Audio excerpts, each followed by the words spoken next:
Hi,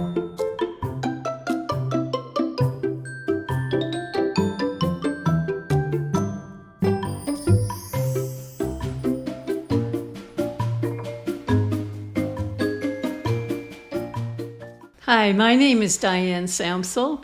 I'm an animal communicator, an astrologer, an artist, and a consultant. And I'm also the author of this wonderful book, The Magical Language of the Heart. This is rediscovering animal communication.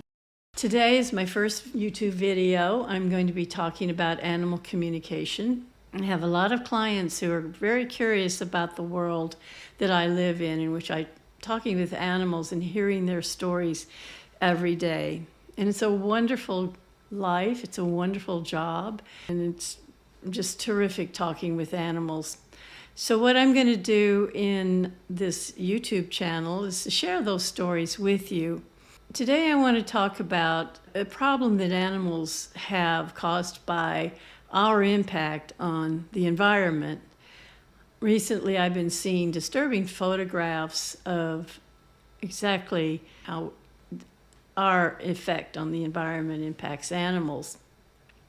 I saw a photograph of an orangutan sitting in a lone tree looking out over a forest that had been recently harvested. And the harvesting of the mahogany forest had decimated the orangutan's environment. It was such a sad photograph. This is going on all over the world, in the Amazon, in this country, in every country. And closer to home brings to mind a story from about 20 years ago when I was visiting a barrier island off the coast of South Carolina. As the boat approached the island, I saw a group of raccoons, and they were on the shoreline. And they were eating crabs, little crabs that scurry in the rocks along the shoreline. And they seemed to have an abundance of food. And later on, as I was walking the sandy trails of this little barrier island, I saw one of the raccoons up in a tree, and I noticed how scruffy he looked. He looked very underweight, and he was missing patches of his fur. And I stopped to talk with him, and I asked him how he was doing. What I pick up when I talk to wild animals is mostly how they're feeling, and it was quite clear this little raccoon was very hungry. So I talked with the raccoon, and I asked him, I mentioned that he looked very skinny and asked him about his food source, and he said that they had plenty of food, but that they had a lot of parasites. Now, it's very different talking with wild animals. When you talk with domestic animals, they have human vocabularies. They understand our vocabularies up to maybe the age of a 3 or up to a 7-year-old. But wild animals, I sort of get impressions from them instead of complete sentences because they don't talk with humans. So the impression I got was that as a wild animal, they at one time had a source in the wild, in their environment, that if they ate that source, it took care of the parasites. And it was probably black walnuts. Now, what had happened on this island is that in the 1800s, all the hardwoods had been harvested to make packet boats to run cotton down to the Bahamas and to bring rum back up. So their source of black walnut had been eliminated, and this raccoon population had been pretty skinny since, because they couldn't really get rid of the parasites. How we affect our animals reminds me of a story from years ago. A woman called me. She was desperate. Her cat's behavior had changed to the worse just a few weeks before, and it started acting almost psychotic, trying to get out of the house, screaming, going through the house yowling, and she could not figure out what happened. And as I was talking with the cat, I started to smell cinnamon.